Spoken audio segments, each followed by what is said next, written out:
Salams and welcome. Thank you for joining me in the last 15 minutes of this magnificent lecture by Maulana Dr. Muhammad Fazl Rahman Ansari. I apologize for my shaking hands. I'm finding it difficult to hold the camera, but let's continue with this lecture. I mean, Face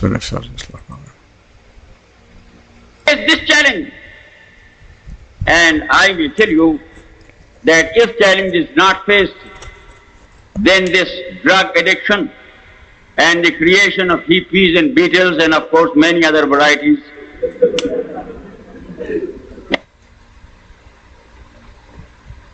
and of course it has magnified and it must be magnified. It must go on increasing, and it is a standing challenge to all those who call themselves Muslims or Christians or Hindus or Buddhists. Let them come forward. Let them face this challenge. And I will tell you that if challenge is not faced, then this drug addiction and the creation of hippies and beetles and of course many other varieties, and these varieties may grow to be prettier or uglier, whatever it may be, this is going to continue. You may ring your church bells, the muazzin may continue to call out the azan from the masjid, the Hindu temple may blow their gongs and say we are raising the cry, come to God, but humanity does not come to God in this manner. It is not going to come to God now in this way. And consequently, what these great teachers preached, let us, those who are against materialism and who are against this permissive society, let us try to practice. 1, 2, 3. It is a law in this field that 1 and 1 don't make 2, but they make 11. But we must try. We must not be just sermonizers. We must not be just preachers. We must not be just official priests. And for us, it should not be just a pastime or a part-time job. This work has got to be done. And this is my mission, ladies and gentlemen. My mission is to go from country to country and from continent to continent and raise this voice. Discover God again and establish with Him not a formalistic theological conviction or belief, whatever it may be called, but a real, vibrant, dynamic, living faith in Him. Live in Him and live for Him and live by Him.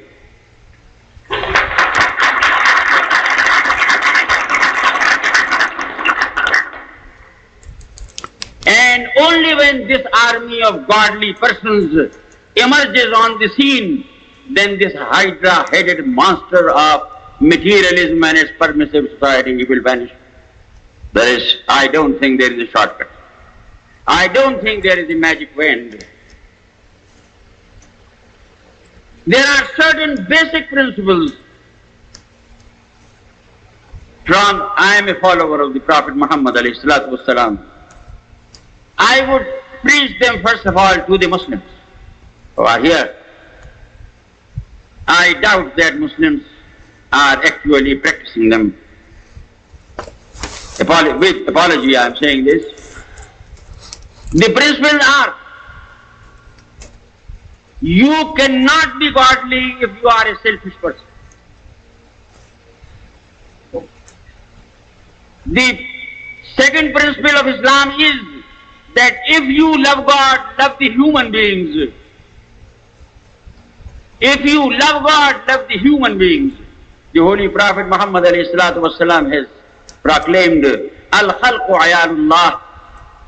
Man akramahu akramallah, wa man ahanahu ahanallah. All creation is God's family. He who insults God's family insults God, and he who honors God's family honors God.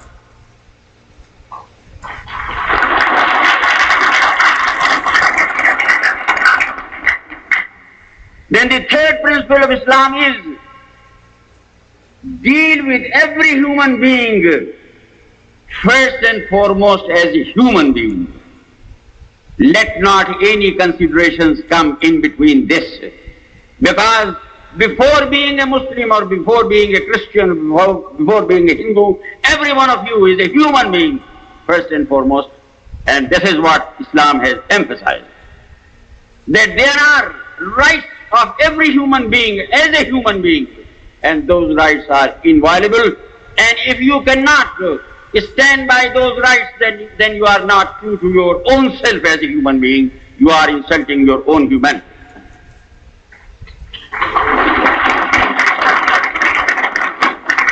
Then the fourth principle is appreciate good wherever it is found, even in your enemy. And hate evil but not the evildoer. Hate evil but not the evildoer. May I remind the Muslims that the Holy Quran bears witness to it. In Surah Al-Kahf we are told that the Holy Prophet Muhammad ﷺ had such an immense amount of affection for his enemies that God has warned him in the Quran that because these enemies of yours are not coming to the path of salvation, this sorrow and grief about them, which is based on your love for them, may even take away your life. The verse in the Quran is, فَلَعَلَّكَ بَاخِعٌ نَفْسَكَ عَلَىٰ آثَارِهِمْ إِن لَّمْ يُؤْمِنُوا بِهَٰذَا الْحَدِيثِ أَسَفًا. This principle which Islam has laid down and the other principles, they are based on one notion or one concept. And the concept is goodwill. Goodwill for all and ill will towards none. Goodwill for all, irrespective of the fact whether they are Muslims or they are Hindus or they are atheists or they are anybody.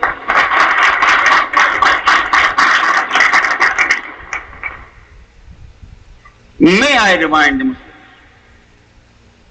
that in Islam these principles and these teachings are not just moral teachings, are not just bookish teachings. They have been personified in their history. They have actually been given in concrete terms. For instance, the Prophet Muhammad preached to the Arabs. He preached for 13 years in Mecca. He and his handful of followers were persecuted by his enemies day in and day out. The severest persecution that could be possible was there. Then he migrated along with his followers to Medina, proclaiming to them, Lakum deenukum waliya deen. We want to stay in peace. Let you stay in peace here. I am going elsewhere. But they brought their armies to invade Medina. Once and twice and thrice and 4 times and 5 times. They did their utmost. And after all these persecutions, when the Prophet entered Mecca, and this fortress of the enemy was at his feet, and those who had committed the crimes of arson and loot and murder, those whom no international law and no civil law could ever forgive, when they were brought before him with their hands and feet in chains, he asked them, for these 22 years you have done to me and to my followers, which you know, what do you think I'll do to you? Today, that the power is in my hands, what do you think that I'll do to you? They appealed for mercy. They knew him, although they were his opponents. They knew him that he was the very personification of compassion and love and mercy. He said, yes. They said to him, thou art a good brother. This was the Arab idiom. It was an appeal for mercy. And the Prophet said, yes, I am. And consequently, I'll tell you the same thing which Joseph said to his brothers after all those tortures which they had perpetrated on him. I'll say the same thing, and I hereby proclaim, Izhabu antumut tulaqa. Go, all of you are free. La tasriba alaykum al-yawm. No punishment will be inflicted on you this day, that the power is in my hands, although you deserve punishment. La tasriba alaykum al-yawm. Yaghfirullahu lakum wa huwa arhamur rahimin. May God forgive you your sins, and He is the most merciful. Muslims, you are His followers. Are you behaving towards one another in that manner? Leave aside how you might be behaving towards the other communities.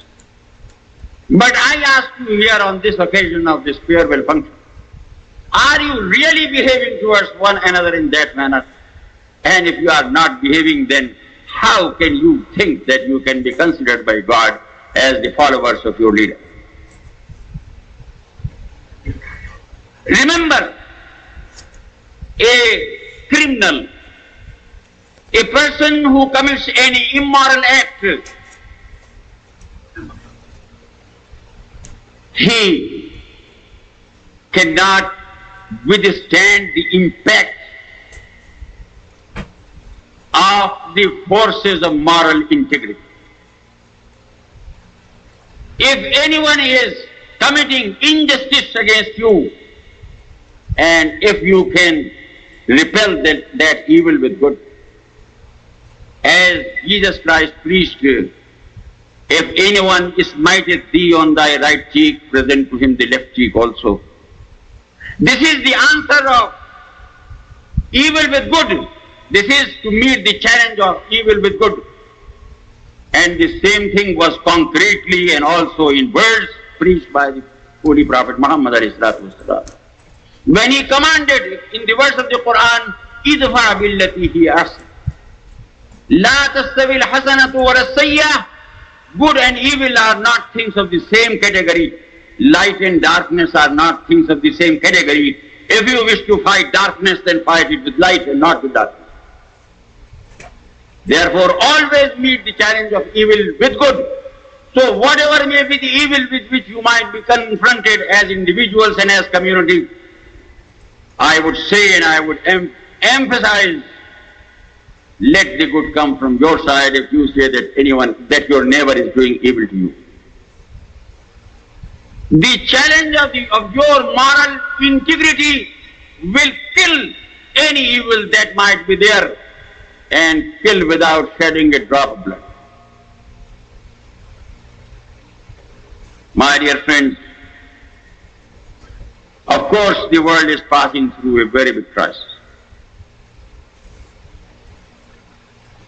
And the international situation is becoming more and more complicated.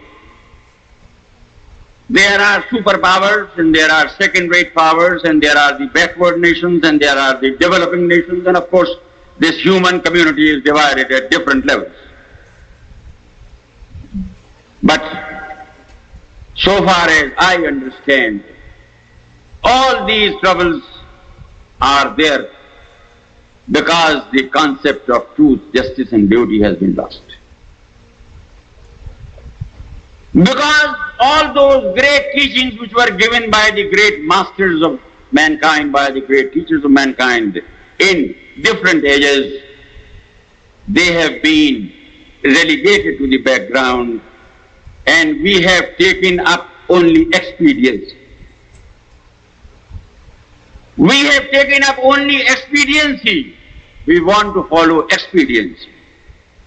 And expediency runs only on shifting sands. It stands on shifting sands. It can never give anyone any stability.